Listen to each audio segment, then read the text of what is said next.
I'm tired. Amen, but I'm here. All right, take your Bibles and turn to 2 Samuel 15. We'll be in chapter 15. Um, there's some sort of a little bit more through this I want to get out of this before we go on to something else, but really shows this really shows up Nathan's prophecy on David. Um I tell you what, consequences, you can cause yourself a life full of consequences of sin that's been committed in your life. It can last entire lifetime. And Nathan told David when he brought down, I guess you could say, the judgment for the consequences of David's sin, he got forgiven of his sin.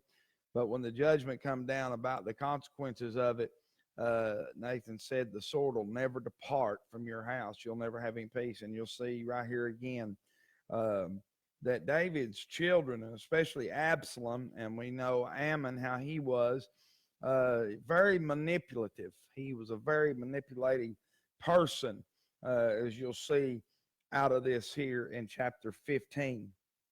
Verse number 1 of chapter 15, 2 Samuel, says, and it came to pass after this that Absalom prepared him chariots and horses and 50 men to run before him. Now, we stopped last week there at the last part of chapter 14, and Absalom was got to come back home after murdering his brother, but he hadn't seen his father in several years, and he went to the point that he got so mad that he burnt Joab's field down to get his attention, and sent Joab and said, hey, I need you to go to my father and ask him what's the point of me coming home if he's not going to see me.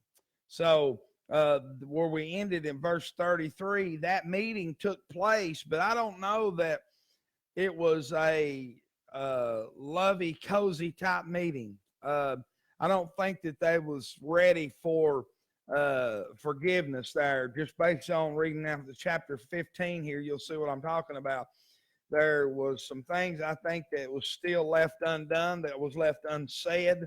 I believe that the king, no doubt, was a little angry with Absalom that he didn't come to him when Ammon did what he did. He should have come to the king, his father, and told him, hey, we got an issue, and we need to deal with this in wisdom. And he didn't do that. He took it on himself. And a lot of times when we do that, we'll mess things up. And he killed his own brother, his own flesh and blood. And two wrongs don't make a right. Amen. So anyway, we'll see here in chapter 15 as we go through this. But the latter part, let's start back up just one verse at the last part of verse 33 in chapter 14. It says, so Joab came to the king and told him, and when he had called for Absalom, he came to the king and bowed himself on his face to the ground before the king, and the king kissed Absalom. And that's pretty much all you've seen of that encounter, coming back together of father and son.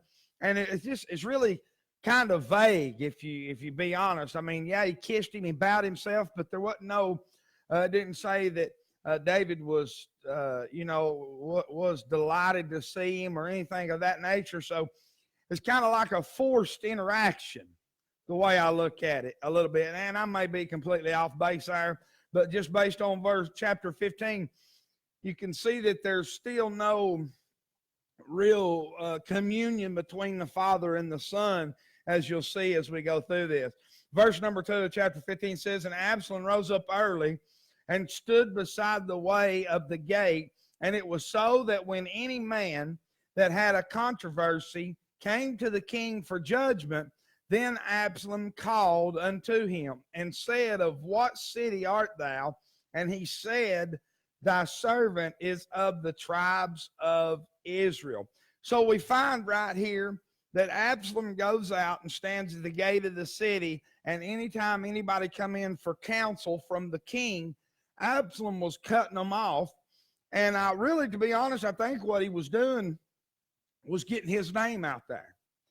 And he was kind of like campaigning, I guess you could say, to take over for his dad. Now, this wasn't something his dad knew that he was doing. He was doing this in secret. So, see, that tells me right there that them coming back together in verse 33 wasn't quite what you would just read over that and say, well, thank God they kissed and made up. No, I don't think it was that at all. I don't think that encounter was, I believe it was just he was coming and going through the motions, and King David, I think there was still a lot of animosity between the two right there. I'm sure there was animosity on Absalom's part, that the king got mad at him because he killed the brother that had raped his sister. And I'm sure the king was mad at Absalom that he didn't come to him to start with. So I believe there was still animosity. And you find here, you see the manipulating way that Absalom is going behind the king's back to try to steal all of his support, so to speak, or gain his own support. There's a divide here in the kingdom is what's starting out, is what I'm trying to say.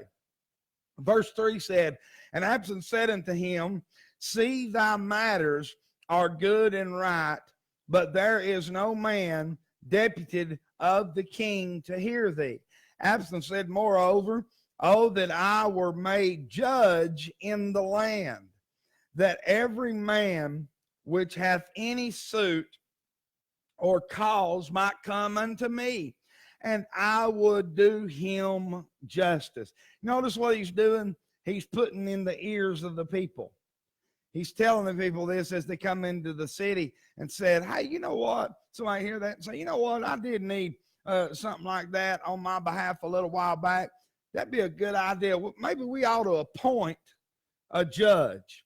Amen. Well, they got a king and they had the time of the judges, but now Absalom's trying to kind of get himself promoted a little bit. He's putting in the ears of the people that, and notice how he said it. He said, I would do him justice. See, no matter what our cause is, we always, when we have a cause, we feel like that we're right and just. And Absalom said, you know what? I'll curtsy to that, and I'll tell them I'll do them justice. You know, you ought to be saying I'll do justice, period, no matter who it's for or who it's against. But you see what he's doing? He's kind of promoting himself in the ears of the people. And if you'd done this to 3 or 4 people that come in the gate, they'd start spreading that around, especially if they liked what you were saying. He's trying to sell himself is what he's doing. So verse number 5 says, and it was so that when any man came nigh to him to do him obeisance, he put forth his hand and took him and kissed him. And on this manner did Absalom to all Israel that came to the king for judgment. So Absalom, look here, stole the hearts of the men of Israel. He done exactly what he set out to do. Now, he was going against his father to do this, so we know he was in the wrong, but he was going against his father. And you can see here that the unsettled family life that David had.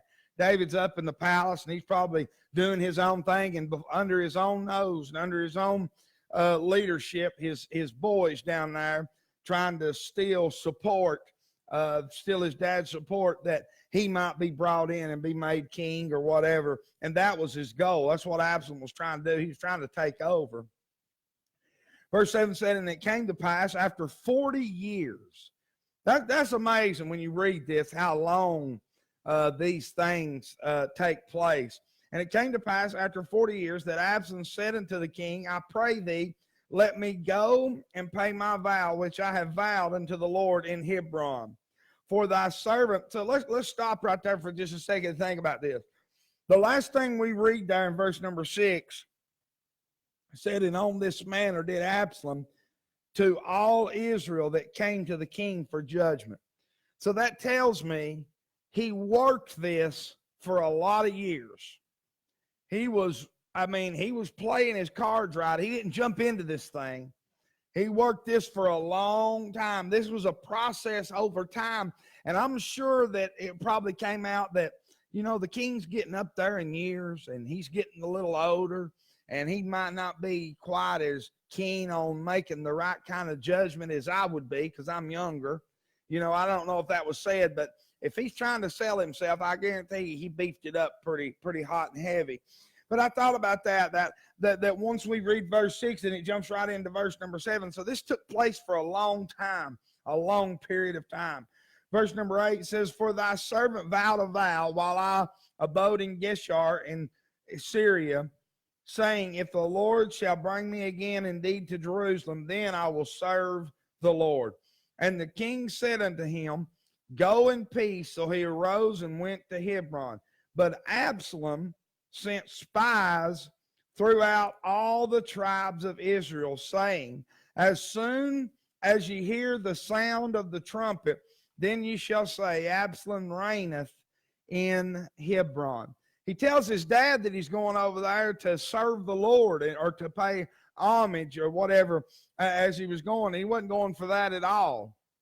He was going over there to take over in Hebron. And he's spreading this rumor throughout all the people. It's one thing to actually be the leader, and it's another thing entirely for it to be a rumor started that you're leading. But nevertheless, if that rumor got started, people would believe it, and they would start saying, well, I guess Absalom is taking over. Verse number 11 says, and with Absalom went 200 men out of Jerusalem. That were called, and they went in their simplicity, and they knew not anything. So these guys, see, that goes to show you right there, they're just following the leader. They're just following the next guy up. They don't know what they're doing. They probably think that they're still serving King David and they're on a mission that he's given out. It's good to find out who you're after or who you're following after. It's good to get some information. Amen. Because we find out here that they didn't know what was going on. They're just following him. And you know what? That brings me back to this, where when Jesus was crucified, the Bible said that the people were persuaded by the multitude. Most of them didn't even know what they was hollering about. If you read Josephus said probably over 3/4 of the people there didn't even know who they was crucifying. They just want to see somebody die that day. That they was just hollering because everybody else was hollering. So you ought to find out information on what you're hollering about or what you're following. And a lot of people, and boy, I tell you what, we have that in our day. I know what my preacher used to say: if you roll a spare tire down the road, somebody will follow it. That's the truth. Amen. Somebody will follow anything. So then Absalom sent for Ahithophel and Gilonite, David's counselor, from his city, even to Giloah, while he offered sacrifices, and the conspiracy was strong, for the people increased continually with Absalom. See, this was a rumor. It was a conspiracy going around, and it continued and it increased. Verse 13 says, and there came a messenger to David saying, the hearts of the men of Israel are after Absalom. Here's what I wonder. This tells me something right here about David. David must have been doing what he was doing when he fell for Bathsheba. Where was he at when all this was going on? How come he wasn't out in the town talking to the people, finding out? I mean, you find out after all these years, after he's already got this major following, now somebody comes and tells him what's going on after it's too late, after this conspiracy. And he's done, because what he's trying to do is get a big enough following that he could overtake his daddy. That's what he was doing. Where was David in all these 40 years? Why hadn't somebody, I'll be honest with you, I'd been like some of the messengers, but see, he probably didn't have nobody checking up on his boy. He probably didn't have nobody checking up. He wasn't. See, David, I believe in David's earlier years, this would have never happened. David was too smart. David was a great warrior. He was a very smart man. And I don't think he would have ever allowed this to get so big as it has right now in his early years. I think he'd been the king so long, and he got used to just not having to, everybody taking care of everything for him so long. If you don't check up on the process, on your process and things that you got going on, it'll get away from you if you're not careful. Amen. No matter what you're in charge of or what you're leading. So then the messengers came to David, saying, the hearts of the men of Israel are after Absalom. And David said unto all his servants that were with him at Jerusalem, arise and let us flee, for we shall not else escape from Absalom. Make speed to depart, lest he overtake us suddenly and bring evil upon us, and smite the city with the edge of the sword. Wow, is what I say to that. That David put out a decree. It says, because it said that David said this in verse 14, and David said unto all of his servants that were in Jerusalem. He realized that he had done got so big under his own nose and under his own leadership that he sit right there and sit comfortable for all these years and has lost the kingdom. That's what he said. I mean, he's going to sneak out the back door. And I caught something that he said right here, and I wonder if this hit him when he said it. It's the last part of that verse 14. It says, and smite the city with the edge of the sword. Remember, Nathan said the sword will never depart from his house. I wonder when he spoke those words if he thought back, wow, still suffering the consequences of a life all them years ago. It just hit me when I read that. I thought, I wonder if that hit him when he said it. I wonder if he thought about that when he said that after all that time, because this was Nathan's promise. It's coming true right here. David said, let's get out of here before he comes and uses his sword on us, is what he's saying. I wonder if it hit him when he said that. Verse 15 says, and the king's servants said unto the king, behold, thy servants are ready to do whatsoever my lord the king shall appoint. And the king went forth and all his household after him. And the king left 10 women which were concubines to keep the house. And the king went forth and all the people after him and tarried in a place that was far off. What a shame that the king of the land is having to sneak out the back door. Not because of his enemy coming in, no, but because his own son has turned on him. That's sad. That's sad right there. You know what? I tell you what, some things to me, I'd be like, you know what? You can have it. This ain't worth it. I'm not going to fight with my own son. And you'll see that's the way David was over this. I mean, he was tormented over what happens to Absalom. So I think David was like that. And I think he probably realized and looked back and thought, man, where did I go wrong raising these kids? You know, because that's what we all would do as parents. Would think, what have we done? And why? What happened? Why did we go in the wrong direction? It says, and the king went forth, and all the people after him, and tarried in a place far off. And verse 18 said, and all his servants passed on beside him, and the Cherethites, and the Pelatites, and all the Gittites, 600 men, which came after him from Gath, passed on before the king. Then said the king to Ittai the Gittite, wherefore goest thou also with us? Return to thy place and abide with the king, for thou art a stranger, and also in exile,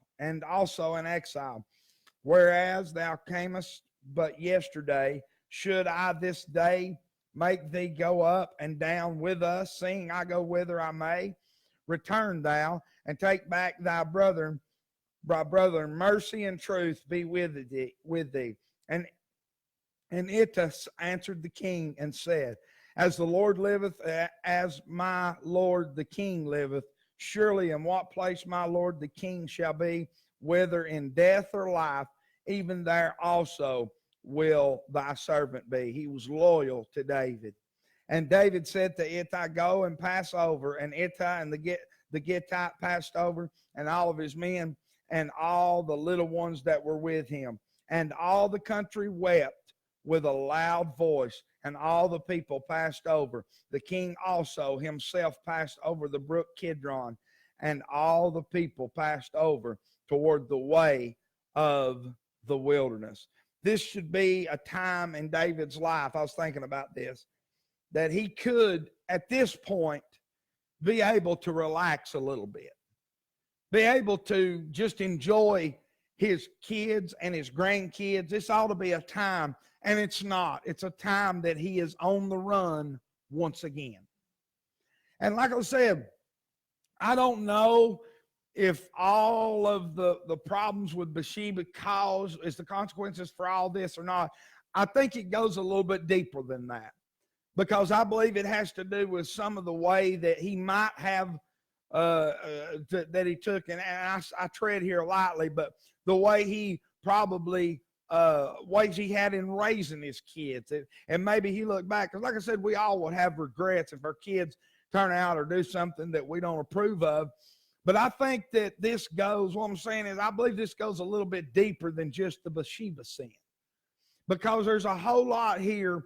But Nathan said it. He said, you'll never have no peace. And I'll be honest with you, if that ain't the definition of it, I don't know what is, because he's not having any peace.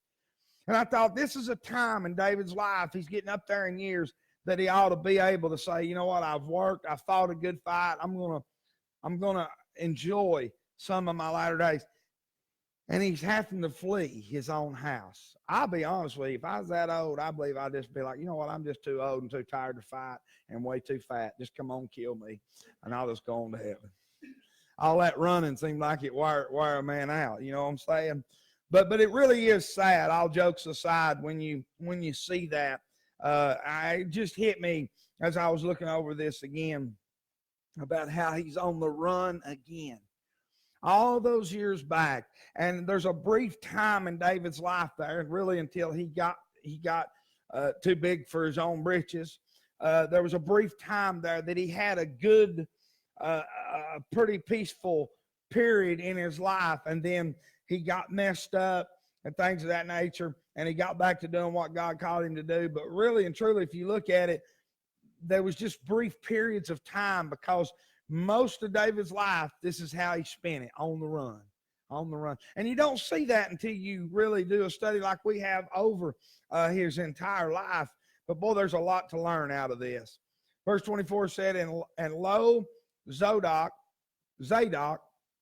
also, and all the Levites were with him, bearing the ark of the covenant of God. I mean, they're even taking the ark of God with them. And they set down the ark of God, and Abiathar went up until all the people had done passing out of the city. And the king said to Zadok, carry back the ark of God into the city. If I shall find favor in the eyes of the Lord, he will bring me again and show me both it and his habitation. I think that they kind of got ahead of themselves. I think as they was trying to transport this thing, the way that God told him to transport it, it was a little bit difficult. And David looked at it and said, we can't run and do it like this. So that's when he told him, he said, take the ark back. He said, if it's God's will, I'll see it again. I'll see it again. So he's trying to take the ark of God. He's taking everything that he can carry on his back. And I think that they realized here, it's the only thing I can figure based on study, that it was just too difficult of terrain to try to carry. They're going into the wilderness here, and it's just too difficult to try to carry this ark and transport it from place to place. And I think he felt like, you know what, I had a permanent place for the ark, and that's where it needs to be. And if God sees fit, I'll come back to that place again.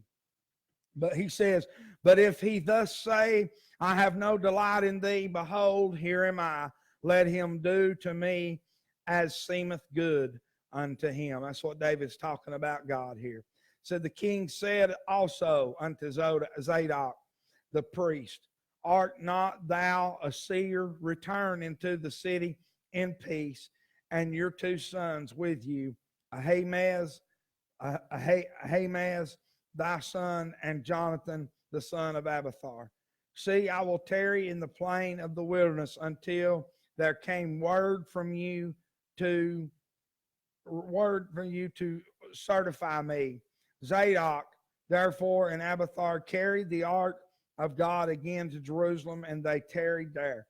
And David went up by the ascent of Mount Olive and wept as he went up, and had his head covered, and he went barefoot, and all the people that was with him covered every man his head, and they went up weeping as they went up. I think it's finally hitting them now.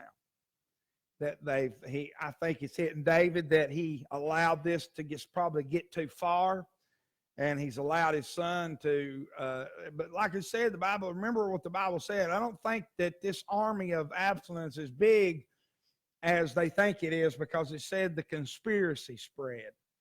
So rumor got spread around. It was probably a lot bigger than what it actually was. But nevertheless, David realized that he lost a foothold on his kingdom, and he allowed Absalom to rise up against him, his own son. And I'd say he's heartbroken over that, probably heartbroken over having to take his family and leave their house and all their stuff and all these people that were following with him. It probably hit him. I tell you what, it's tough to be a leader. It's tough to be in leadership, period. I don't know if you've seen it. It's a good place to mention it. Tracy brought that up, shared that on Facebook about that young pastor that committed suicide last weekend. What a shame. Had a beautiful family, young wife, 3 little boys. And you think, man, what causes a man? What drives a man to do something like that? But, you know, they're not out of the, pastors aren't out of the way that they can't be in depression as well. They're just men, just like everybody else is. And so I seen that, Tracy, this afternoon on the way here and thought about, and then reading here after David, how David was weeping and tore up. It's hard sometimes to be in leadership. You want to do the right thing. You want to handle things with wisdom and do it right, but we don't always do things right. We mess up just like anybody else. Amen. But anyway, pray for your preacher. All right. And one told David, said, Ahithophel is among the conspirators with Absalom. And David said, "Oh Lord, I pray thee, turn the counsel of Ahithophel into foolishness."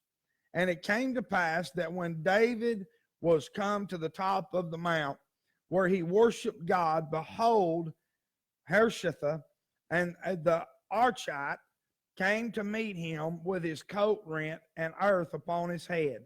Unto whom David said, If thou passeth on with me, then thou shalt be a burden unto me. But if thou return to the city and say unto Absalom, I will be thy servant, O king, as I have been thy father's servant hitherto, so will I now also be thy servant. Then mayest thou for me defeat the counsel of Ahithophel. And hast thou not there with thee Zadok and Abiathar the priest? Therefore it shall be that what thing soever thou shalt hear out of the king's house, thou shalt tell it to Zadok and Abiathar the priest. Behold, they have there with them their 2 sons, Ahimaaz, Zadok's son, and Jonathan, Abiathar's son. And by them you shall send unto me everything that ye can hear. Now David is getting wise. He's getting his own spy. He's going to send somebody down there and said, hey, I want you to report to me. If you're following me and you truly want to be a servant of mine, this is what I want you to do. Because that wouldn't be an easy job. You come in and you try to infiltrate the other people and say, hey, just like I've served your father, I'll serve you. I mean, you're pretty much lying. If they figure you out, they'll lop off your head in the middle of the street. So this wouldn't be an easy job, but David's wising up and said, hey, I'm going to get me somebody on the inside. He wanted to know how far this conspiracy was actually going. So it's getting in some good stuff that we'll see here in the next couple of weeks. Last verse here says, so Hushai, David's friend, came into the city, and Absalom came into Jerusalem. That's where we're going to stop. We ain't going to start a new chapter tonight, but we'll see here and get in a little bit. Here's where Mephibosheth comes back into the story again next week. But this conflict starts taking place as we get into these next few chapters, and it's pretty interesting as we get into this. But we'll get into that next week. All right, let's pray. Father, we thank you so much for this time, Lord, and thank you for this